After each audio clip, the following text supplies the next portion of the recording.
आप सभी को सादर प्रणाम। आइए अपनी कक्षा को आरंभ करते हैं।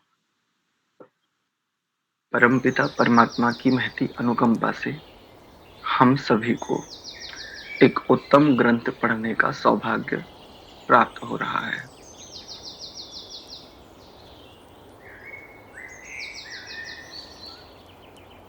प्रभु के प्रति नमस्ते समर्पण। आचार्य जी।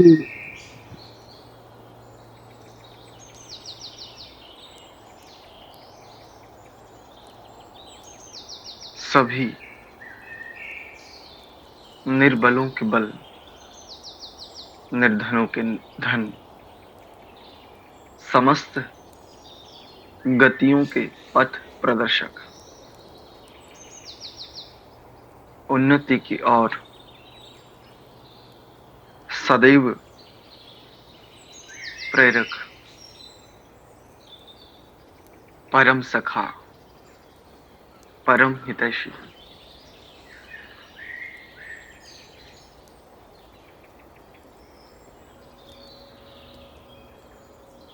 परमपिता परमात्मा। मंत्र पाठ।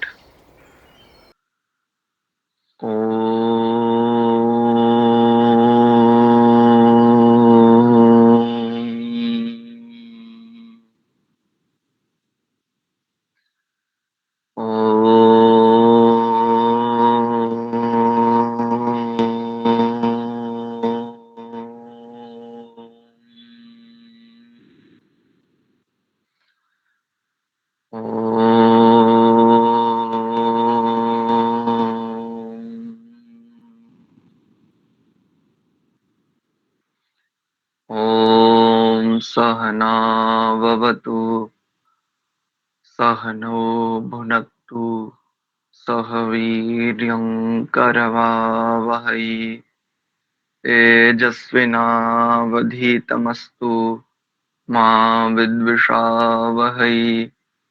ॐ शांति शांति शांतिः। ओम। आप सभी का पुनश्च हार्दिक स्वागत एवं अभिनंदन संस्कार विधि स्वाध्याय की इस कक्षा में।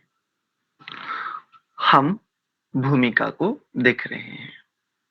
इससे पूर्व हमने भूमिका का प्रथम अनुच्छेद देखा था। आइए आज उससे आगे के विषय को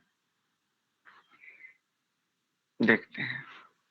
तो हमने इससे पूर्व भूमिका के रूप में 2 अनुच्छेद देख लिए थे।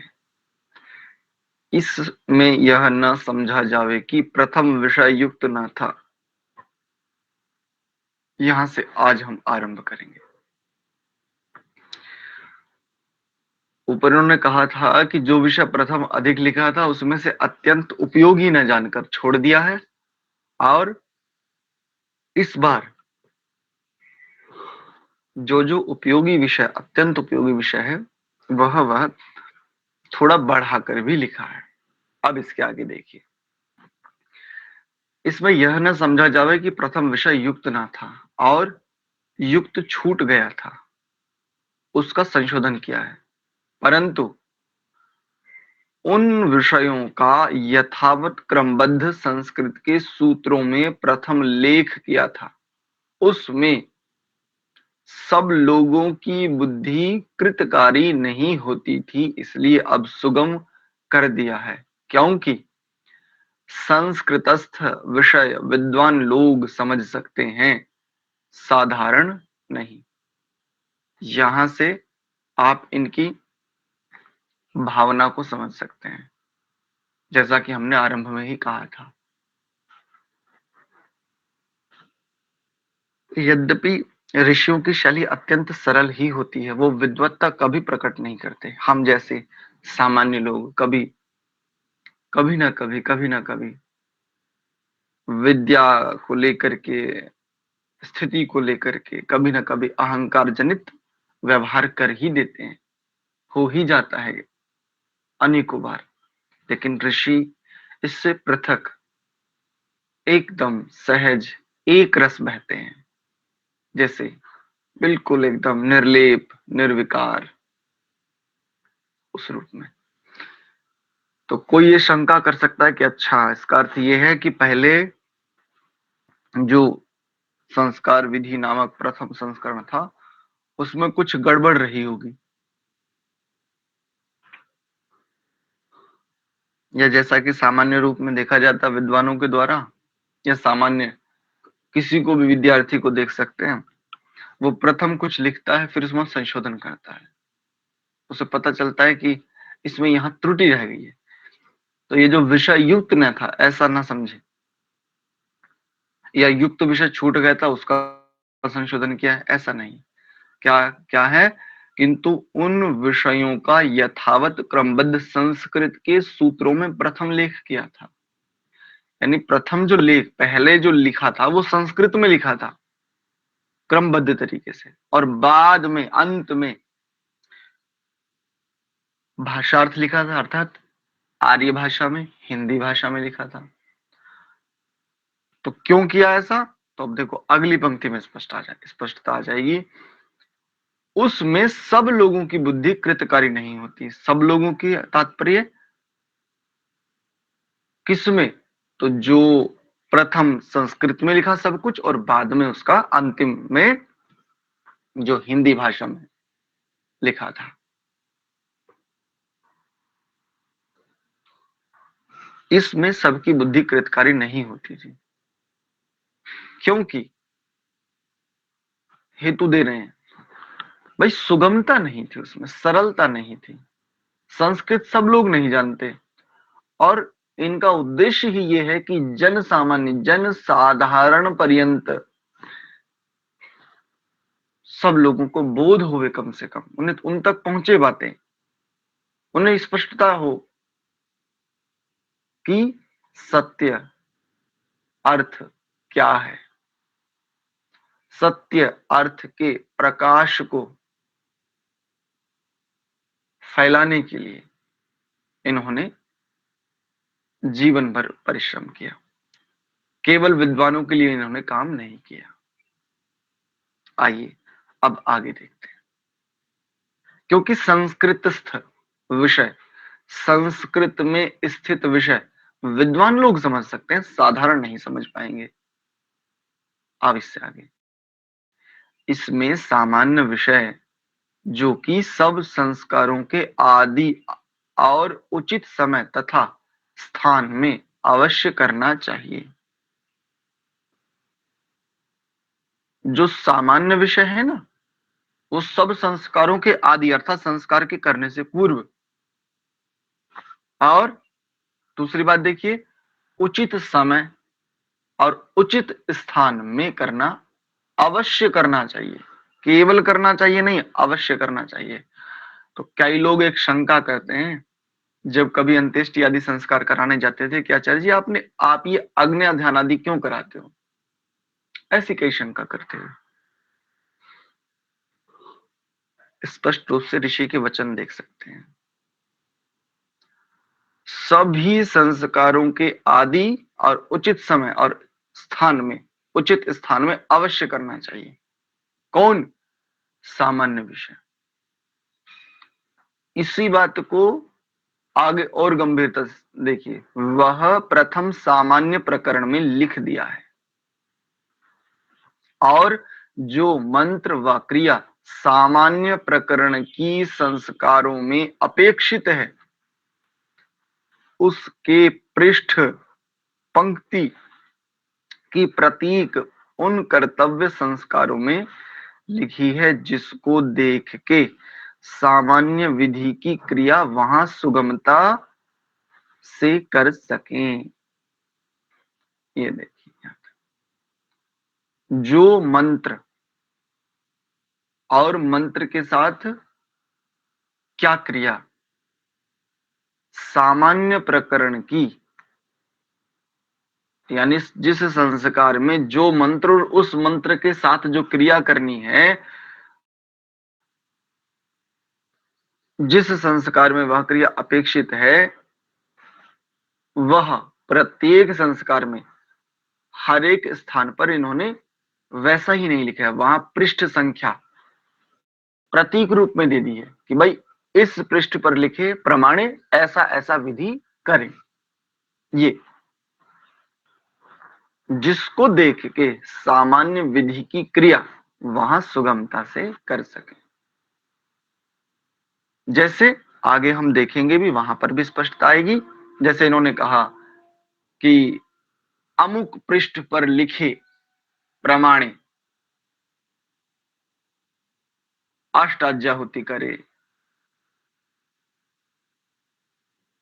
व्याहृताहुति करे, ऐसे अनेकों स्थलों पर हम आगे देखते चलेंगे। प्रत्येक स्थान पर वही मंत्र नहीं दी, केवल संकेत दे दिया इस रूप में, प्रतीक रूप में। और सामान्य प्रकरण का विधि भी सामान्य प्रकरण में लिख दिया है। सामान्य प्रकरण का क्या विधि, विधि अर्थात विधान। सामान्य जो एक विशेष होता है और एक सामान्य होता है, उसकी दृष्टि से यहाँ दो शब्द हैं। सामान्य प्रकरण का विधि, सामान्य स्थिति में क्या करना चाहिए वह विधान भी सामान्य प्रकरण में हमने लिख दिया, अर्थात वहां का विधि करके।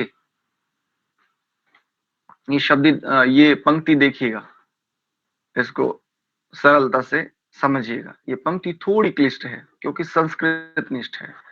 अर्थात वहां का विधि करके कर्तव्य संस्कार का कर्तव्य कर्म करे। वहां का विधि, कहां का विधि, जो सामान्य प्रकरण आदि का संकेत रूप में, प्रतीक रूप में जो कहा है, वह विधि करके कर्तव्य संस्कार का, कर्तव्य संस्कार जो किया जाने वाला संस्कार है उसको कहेंगे कर्तव्य संस्कार।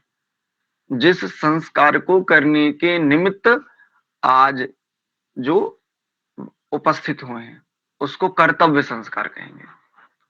किया जाने वाला संस्कार, उस किए जाने वाले संस्कार का कर्तव्य कर्म करे, जो जो करने योग्य कर्म है वह करे। और आगे देखिए, जो सामान्य प्रकरण का विधि लिखा है वह एक स्थान से अनेक स्थलों में अनेक बार करना होगा। जैसे अब उदाहरण देख लीजिए, जैसा मैंने पहले कहा कि कुछ लोग मुझसे ये शंका करते थे कि आप अग्न्यध्यान आदि क्यों कराते हैं। जैसे अग्न्यध्यान प्रत्येक संस्कार में कर्तव्य है, अंत्येष्टि में भी कर्तव्य है। जब प्रत्येक कह ही दिया, प्रत्येक संस्कार, ये पंक्ति देखिए यहां से, जब प्रत्येक संस्कार कह ही दिया है स्पष्टता से, तो फिर और क्या प्रमाण चाहिए। वैसे सब वह सामान्य प्रकरण में एकत्र लिखने से सब संस्कारों में बारंबार न लिखना पड़ेगा, बार बार नहीं लिखना पड़ेगा। एक बार लिख दिया, सामान्य प्रकरण बनाए हैं इसलिए कि बार बार ना लिखना पड़े। और ये शैली होती है ऋषियों की कि प्रथम सरलता से और पूरे ग्रंथ में अब क्या कुछ चलने वाला है वो पूरा सार रूप में प्रस्तुत कर देते हैं। जैसे दर्शनों को देखें, किसी भी दर्शन को देखें, पूरे दर्शन में क्या बात आने वाली है वो या तो प्रथम सूत्र में आ जाएगी अथवा अधिकतम 2 अथवा 3 सूत्र तक पूरे ग्रंथ में, पूरे ग्रंथ का आधार, पूरे ग्रंथ का सार, ये ग्रंथ में क्या बात होने वाली है वो प्रथम अधिकतम 3 सूत्रों में बता देता है ऋषि। किसी भी दर्शन को उठा करके देखिए। अथ योगानुशासनम योगश्चित्त वृत्ति निरोध, और आगे कह दिया तदा द्रष्टु स्वरूप अवस्थानम। और फिर आगे की सारी बस इन्हीं को बताती हुई सारी चर्चाएं हैं। ऐसे ही किसी भी दर्शन को उठा करके देखेंगे तो ठीक इनकी भी वही शैली है। सामान्य प्रकरण को यदि हमने अच्छे प्रकार से समझ लिया, आगे की विषय वस्तु बहुत अच्छे से स्पष्ट हो जाएगी। तो सामान्य प्रकरण लिखने का तात्पर्य यह है कि बार बार ना लिखना पड़े और सरलता से सभी को उसमें रुचि आ जावे। और विशेष बात क्या, जन सामान्य की भी बुद्धि कृतकारी हो जावे। कृतकारी कहते हैं उसमें बुद्धि गति करने वाली होवे। जो सामान्य बुद्धि भी है वह भी सामान्य क्रियाओं को कर सके। कृतकारी का अर्थ होता है गति करने वाली, चलने वाली, उसको समझ करके वह कर्तव्य कर्म करने वाली, ऐसा। अब आगे हम देखेंगे। इसमें प्रथम ईश्वर की स्तुति, प्रार्थना, उपासना, पुनः स्वस्ति वचन, शांति पाठ, तदनंतर सामान्य प्रकरण, क्रम बता रहे हैं। क्योंकि पहले यदि ध्यान करेंगे तो हमने सत्यार्थ प्रकाश को लेकर एक बात आपके साथ साझा की थी कि कुछ विषय हटा देते थे, कुछ समुल्लास ही हटा देते थे, जहां पर भी खंडन मंडन विषय था उसको हटा देते थे इत्यादि। तो उसके बाद ऋषि की ये शैली रही कि क्रम क्या है और क्या क्या लिखा है वो विषय वस्तु अवश्य ही अपने ग्रंथ में ऋषि लिखवाते थे। तो देखो क्या क्रम है। सबसे प्रथम क्या है, ईश्वर की स्तुति, प्रार्थना और उपासना। पुनः अर्थात पश्चात, इनके पश्चात क्या है, स्वस्ति वाचन, शांति पाठ। अब देखो जिसको शांतिकरण कहते हो ना, शांतिकरण, वस्तुतः देखो उसके लिए कितना सुंदर शब्द प्रयोग किया ऋषि ने, शांति पाठ, स्वस्ति वाचन, शांति वाचन, ऐसा। तो देखो दोनों शब्दों को अगर देखेंगे, स्वस्ति, सु अस्ति, कल्याणकारक वचनों का कथन, उसको कहेंगे स्वस्ति वाचन। और ऐसे ही शांति पाठ, शांति जिसमें निहित है ऐसा पाठ, ऐसा शांति करण, ऐसा वहां पर देखते हैं। कुछ लोग शांति प्रकरण भी कह देते हैं, कुछ शांति वाचन भी कह देते हैं इत्यादि। बात वही है, उसमें कोई विशेष भेद नहीं है। तदनंतर, उसके अनंतर, तत् अनंतर ऐसा पदच्छेद होगा, उसके अनंतर सामान्य प्रकरण, ये क्रम रखा है। पश्चात, अब इसके उपरांत में क्या है, गर्भाधान आदि, आगे यहां से देखेंगे। पश्चात गर्भाधान आदि अंत्येष्टि पर्यंत 16 संस्कार क्रमशः लिखे हैं। ये जो क्रमशः शब्द है ना, ये क्रम को बता रहा है, ये किसके बाद किसको होना चाहिए। ऐसा नहीं कि मध्य का अंत में चला जावे, अंत का मध्य में आ जावे, और इस प्रकार से नहीं। जो जिसका क्रम है, जिस रूप में होना चाहिए, वो क्रम ना बिगड़े, इसलिए क्रमशः लिखे हैं। और यहां सब मंत्रों का अर्थ नहीं लिखा है, क्योंकि इसमें कर्म कांड का विधान है, इसलिए विशेषकर क्रिया विधान लिखा है। यहां से देखिए, इसलिए विशेषकर क्रिया विधान लिखा है। कई लोग ये शंका उठाते हैं ना, संस्कार विधि में जो जो मंत्र आदि, जो जो सूत्र आदि प्रयोग किए हैं, इनका तो अर्थ ही नहीं बताया। केवल जो ईश्वर स्तुति प्रार्थना उपासना है, उनके मंत्रों का अर्थ बताया है केवल, अन्य मंत्रों का क्यों नहीं बताया, ऐसा। तो क्यों, तो देखो स्पष्ट कर दिया, क्योंकि कर्म कांड का विधान है, और इसमें विशेषकर क्या कर्तव्य कर्म है, क्रिया क्या है, कौन सा कर्म किया जाना है, वह विधान है। संस्कार विधि, संस्कार में क्या कर्तव्य कर्म है, कर्तव्य कहते हैं करने योग्य उसको, इसलिए प्रत्येक मंत्र का अर्थ संस्कार विधि में नहीं लिखा। और स्वयं भी कहेंगे कि जिनको यदि अर्थ देखना है, यदि किसी को अर्थ चाहिए, तो देखो आगे ही पंक्ति देखो, और जहां जहां अर्थ करना आवश्यक है वहां वहां अर्थ कर भी दिया है। जहां जहां इन्हें प्रतीत हुआ कि यहां आवश्यक है, वहां वहां कुछ कुछ अर्थ इन्होंने किया भी है, संस्कार विधि में भी। और मंत्रों के यथार्थ अर्थ मेरे किए वेद भाष्य में लिखे ही हैं, जो देखना चाहें वहां से देख लें। जिनको ये है कि मुझे तो प्रत्येक मंत्र का अर्थ ही चाहिए, तो बता दिया। भाई देखो वेद भाष्य में लिखे हैं, जिनको देखना है वहां देख लीजिए। यहाँ तो केवल क्रिया करना ही मुख्य है। अब ये पंक्ति देखिए, ये इस पूरी पूरी संस्कार विधि नामक जो ये ग्रंथ है, ये कहूं कि इसकी आत्मा है। जिन करके, जिन करके का तात्पर्य जिनके करने से, ऐसा जिन कर्तव्य कर्मों के करने से, जिन संस्कारों के करने से शरीर, देखो प्रथम क्रम क्या रखा है, जिन कर्तव्य कर्मों के करने से सबसे प्रथम क्या है, शरीर और आत्मा सुसंस्कृत होने से धर्म, अर्थ, काम और मोक्ष को, यहां पर को शब्द इसमें आप नोट कर लीजिएगा, वो छूट जाता है कई बार, प्राप्त हो सकते हैं और संतान अत्यंत योग्य होते हैं। इसलिए संस्कारों का करना सब मनुष्यों को अति उचित है। सब मनुष्यों को संस्कारों का करना अति उचित है। आप देखो अर्थापत्ति से एक एक शंका आती है ना प्रायः, क्या शंका आती है, स्त्रियों को यज्ञोपवीत का अधिकार नहीं है, स्त्रियों को वेद सुनने का, वेद पढ़ने का इत्यादि, ये बात बहुत सारा कुछ, ना जाने वितंडावाद, ये जल्पवाद चलता है, ये बहुत बड़ा छलवाद चलता है, इसको क्या क्या कहा जाए। तो देखो स्पष्टता से कहा, सभी मनुष्यों को, मननात् मनुष्य, सभी मनुष्यों के लिए अति उचित है।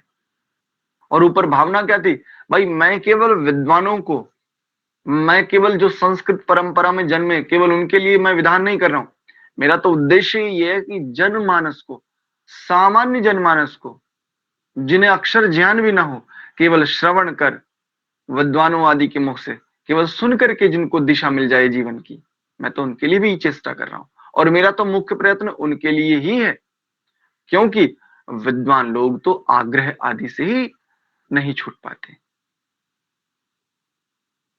कभी किन्हीं ने मुझे एक बात कही कि मैत्री हमेशा, यदि मित्रता करना चाहो, यदि मैत्री कहीं पर तुम्हें दिखे तो ध्यान रखना, या तो अपने समकक्ष करना, ये मैत्री वास्तव में मैत्री होती है, या अपने से कुछ कम योग्यता वाले के साथ मैत्री करना। क्यों? क्योंकि कल को यदि वह उन्नति कर भी लेवेगा, तब भी द्वेषित बुद्धि नहीं आवेगी, आपके प्रति वो भाव रखेगा, आपके प्रति वो वही सम्मान आदि, वही श्रद्धा आदि के भाव रखेगा। और इसका लाभ क्या होगा, इससे स्वयं की अहम तुष्टि नहीं होगी, किंतु इसका विशेष लाभ क्या होगा, जो अहम तुष्टि लेंगे तो वो उस रूप में वो उसका पुण्य कर्माशय वो अनावश्यक रूप में ही नष्ट हो जाएगा। लाभ क्या होगा, यदि वो श्रद्धान्वित होगा, उसकी श्रद्धा उसके लिए, जिनसे उन्होंने सीखा, जिनसे उन्होंने दिशा प्राप्त की प्रभु कृपा से, उनका, और समाज में जिनके बीच यह आचरण करेगा, इनका, इन सभी के लिए ये सामान्य व्यक्ति भी अत्यंत कल्याणकारी हो जाएगा, शिव स्वरूप हो जाएगा, सामान्य होते हुए भी। लेकिन जो अच्छी बुद्धि के स्वामी हैं, उनके साथ ऐसी बातें प्रायः नहीं होती। तो इसलिए मैत्री आदि वहां कीजिए जहां स्थितियां या तो आपके हमारे समकक्ष हो, समान हो, अथवा हमसे कुछ न्यून हो। यही मैत्रियां दीर्घ काल पर्यंत चल पाती हैं। अन्यथा ऐसी स्थितियां होती हैं, हम ही सिखाते हैं और फिर हमसे ही सीख करके कुछ समय में हमारे ही विरुद्ध हो जाते हैं। जैसे लोक में कहावत है ना,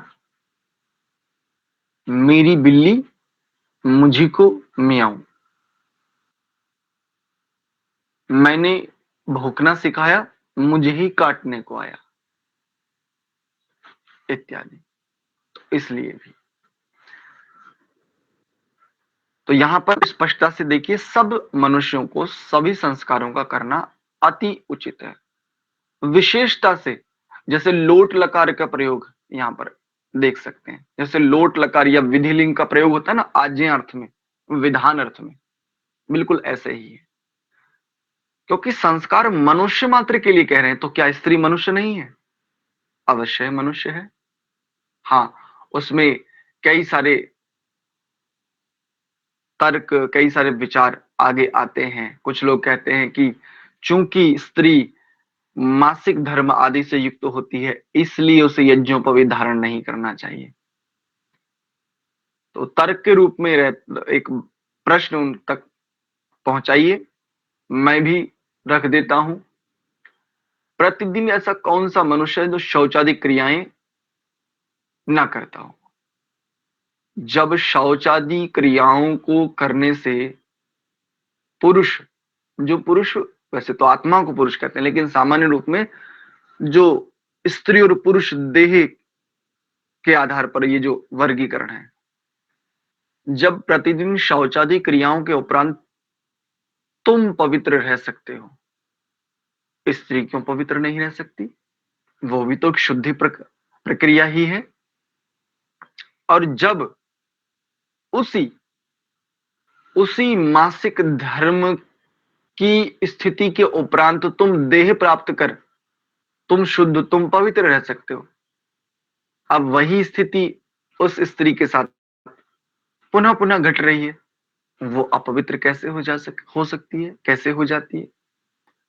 यदि केवल मासिक धर्म के कारण स्त्री अपवित्र है, इसलिए उसको यज्ञोपवीत धारण नहीं करना चाहिए, इसलिए उसे वेद मंत्र आदि पढ़ने का अधिकार नहीं है, तो जो पुरुष है, ये देह तुझे कहां से मिला है भाई? ये भी तो वही उसी प्रक्रिया का भाग है ना। तो तू पवित्र कैसे हो गया फिर? तू कैसे पवित्र है? कमाल की बात है। तू उसी प्रक्रिया के बाद देह प्राप्त कर आज भी पवित्र बना है, लेकिन स्त्री अपवित्र हो गई, इत्यादि। गंभीरता से विचार किया जा सकता है, और सुपात्रों को, जिनके भीतर अच्छी संभावना है, उनको यज्ञोपवीत आदि, चाहे स्त्री हो, पुरुष हो, बालक हो, बालिका हो, युवक हो, युवतियां हो, यदि उचित पात्रता है तो यज्ञोपवीत आदि दे देने चाहिए। एक और बात इसमें साझा करते चलता हूं, यज्ञोपवीत मुक्ति का साधन नहीं है। यज्ञोपवीत धारण करने से कोई संस्कारों का विशेष आधान होता, ये नहीं है। यज्ञोपवीत धारण करने से योग्यता बढ़ती, ये भी नहीं है। यज्ञोपवीत धारण करने से आप धार्मिक हो जाते हो, ये भी नहीं है। यज्ञोपवीत धारण करने से आपके भीतर उपासना, आपके भीतर साधना, आपके भीतर तप घटित होने लगता है, ये भी नहीं। सामान्य रूप से कह रहा हूं। अर्थापत्ति से तात्पर्यार्थ में देखेंगे तो बहुत सारी बातें आपको समझ में आ जाएंगी। ये सभी बातें कहूंगा नहीं, ये सब हैं, किंतु अगर मुख्य तात्पर्य देखें तो मुख्य तात्पर्य यज्ञोपवीत का मात्र इतना है कि यह विद्या का चिन्ह है, बस। विद्या के चिन्ह को धारण करने से विद्या प्राप्त हो जाए आवश्यक नहीं है। अनेकों यज्ञोपवीत धारी अपनी इस परंपरा के भी, जो वेद और श्री दर्शन की परंपरा से जुड़े हैं, हम स्वयं के लिए भी कहते हैं, ऐसा कौन है जो यज्ञोपवीत धारण करके भी अनेकों सारे संस्कारों के वशीभूत हो, पतन आदि को ना प्राप्त होता हो या हुआ हो? इसलिए यज्ञोपवीत यदि ना भी मिले तब भी हमने भी देखा है अपने जीवन में, अनेकों को देखा है, यज्ञोपवीत उन्हें आज तक नहीं मिला, लेकिन उनकी आंतरिकता, उनका जीवन, उनके जीवन में शुचिता, उनके ज्ञान का स्तर यज्ञोपवीत धारियों से कहीं अधिक उत्तम है। तो विद्या के चिन्ह को लेकर के ही बवाल मचा रखा है। यज्ञोपवीत नहीं होना चाहिए स्त्री का। भैया स्त्री से तुझे द्वेष क्या है, बता। और जिसे तू ये कह रहा है ना कि ये तेरा स्त्री के प्रति द्वेष है, वस्तुतः ये तेरा स्वयं के लिए द्वेष है, और ये तुझे बढ़ने नहीं देगा। इसलिए तटस्थ हो जा, स्वस्थ हो जा, तुझे लाभ हो जाएगा। स्वस्थ, स्व में स्थित, तटस्थ अर्थात निर्लेप हो जा, कमल के पत्र की भांति।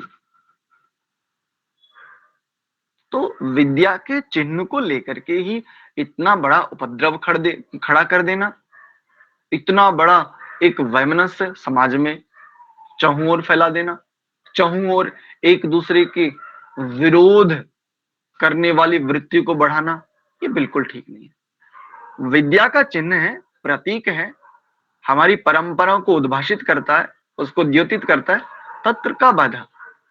यज्ञोपवीत देने में कोई आपत्ति नहीं। हाँ, ये मैं अवश्य कहूंगा, स्त्री सामर्थ्य और पुरुष सामर्थ्य, देही की दृष्टि से ही कह रहा हूं यहां पर, स्त्री सामर्थ्य और पुरुष सामर्थ्य, इन दोनों में भिन्नता है। स्त्री के पास कई सारे सामर्थ्य पुरुष से कई गुना अधिक होते हैं, सहनशीलता पुरुष से अधिक होती है, और वो बहुत सारी आगे आगे बातें चलती हैं। काम 8 गुना होता है, भोजन इतने गुना होता है, सहन शक्ति इतने गुना होती है, संचालन इतने गुना अधिक होता है, इत्यादि इत्यादि। और ये है भी, ये बिल्कुल ठीक भी है, किंतु पात्रता देखकर और स्नेह पूर्वक, प्रीति पूर्वक प्रत्येक स्त्री के साथ, युवती के साथ, बालिका के साथ यदि व्यवहार हो, तो यदि पात्रता कम भी है तो प्रेम पूर्वक, प्रीति पूर्वक व्यवहार से, स्नेह युक्त व्यवहार से, तटस्थ भाव से, निर्लेप रहते हुए अपना प्रयत्न यदि न छोड़े, तो प्रत्येक सामान्य से सामान्य स्त्री देहधारी आत्मा भी इस जीवन में भी अच्छी गति कर पाएगा। तो इसलिए शरीर और आत्मा, देखो इनके शब्द भी देखो, जिनसे, जिन कर्मों के, जिन कर्तव्य कर्मों के करने से शरीर और आत्मा सुसंस्कृत हो जाते हैं, संस्कारित हो जाते हैं, शरीर भी और आत्मा भी। और किस किस को प्राप्त करते हैं? तो देखो, धर्म, अर्थ, काम और मोक्ष को प्राप्त हो सकते हैं। अब कोई कहे भाई मैंने अपने 15 संस्कार करवा लिए, क्योंकि 16वां संस्कार तो उसका तो फिर कोई बचता ही नहीं उस आत्मा के लिए, वो तो देह का है, इसलिए इन्हें शरीर भी लिखना पड़ा कि जिन करने से शरीर भी सुसंस्कृत होता है। शरीर के सुसंस्कृत होने का अर्थ क्या है? अंत्येष्टि संस्कार से, मुख्य और जहां जहां संस्कारों में जो जो विधान है उससे शरीर की पुष्टि भी होती है, तो दोनों अर्थों में सुसंस्कृत अर्थ लेंगे। अंत्येष्टि मुख्य सुसंस्कृत अर्थ है, यानी उस देह का जो अंतिम संस्कार है, अंतिम इष्टि है, वह उस रूप में सुसंस्कृत हो जाता है, और पुष्टि आदि के रूप में प्रत्येक संस्कार में भी जो देह सुसंस्कृत होता है, इस रूप में इनको लेना चाहिए। ठीक है, तो आज हमने इति भूमिका स्वामी दयानंद सरस्वती, इसलिए किसी को भी वंचित क्यों करना। एक महात्मा आनंद स्वामी करके एक विद्वान हुए हैं, अच्छे विद्वान थे, प्रायः अपनी बातों को कथाओं के माध्यम से, कहानी के माध्यम से कहते थे, बोध कथाओं के माध्यम से अपनी बातों को, सिद्धांतों को समझाते थे। एक बार कहीं प्रवचन कर रहे थे तो किन्हीं ने कहा, स्वामी जी आप सभी को इतने उत्तम उत्तम ये रत्न क्यों देते हो? आपको पता है ब्रह्म विद्या उसी को सुनानी चाहिए जो उसका अधिकारी हो। तो इन्होंने उसको प्रत्युत्तरित करते हुए एक बात कही, देखो मैं मोती बिखेरता हूं, और मोती को हंस ही चुग सकता है, कौवा नहीं। ऐसा इनका कथन था। तात्पर्य वही, तटस्थ भाव से, निर्लेप भाव से, अपने हिस्से की भूमिका, अपने हिस्से का, अपने इनके भाग में जो कर्तव्य कर्म आया वो निभा रहे हैं। भावनात्मक रूप से ये बात सही है, बिल्कुल ठीक है, लेकिन सावधानी, सजगता अत्यंत आवश्यक है। चाहे जिन्होंने भी जो बात कही हो, किसी अपात्र को, किसी कुपात्र को यदि विद्या दी जाएगी, निश्चित वह स्वयं के लिए भी घाती होगा और अन्यों के लिए भी घातक सिद्ध हो जावे। कब हो जावे कोई भरोसा नहीं। इसलिए ठीक-ठीक जानकर परीक्षा करके ही विद्या आदि के चिन्ह और विद्या देनी चाहिए। हाँ, सामान्य विद्या सबको दे देनी चाहिए। और जब लगे कि हमारे द्वारा दिए गए किसी भी प्रेरक उद्बोधन से, वाक्य से, प्रेरणा से अब ये बहुत परिश्रम कर रहा है। अब इसने अपने आप को पात्र बना लिया है। जब मैंने इसको प्रेरणा की तब ये इतना पात्र नहीं था, लेकिन प्रेरणा के उपरांत इसके जीवन में बहुत बड़ा परिवर्तन है। और आज यदि इसको इस समय यदि मैंने विद्या के चिन्ह या विद्या आदि प्रदान नहीं की अथवा कराई, तो फिर यह आत्मा फिर से पतन की ओर चला जाएगा। ऐसा जान करके उस प्रत्येक आत्मा को, चाहे वो स्त्री देहधारी हो, चाहे पुरुष देहधारी हो, इन दोनों को विद्या के चिन्ह भी प्रदान करने चाहिए और विद्या भी यथा योग्य, यथा संभव प्रदान करनी चाहिए, करवानी चाहिए। इति। तो आज के विषय को इतना ही रखते हैं। भूमिका आदि से संबंधित यदि आपका इस ग्रंथ से संबंधित यदि आपका कोई प्रश्न, कोई शंका है, तो हैंड रेज कीजिए।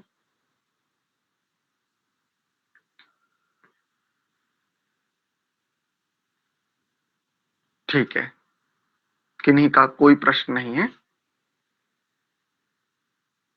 तो एक बार प्रभु को पुनः स्मरण कर इस कक्षा को विराम देते हैं।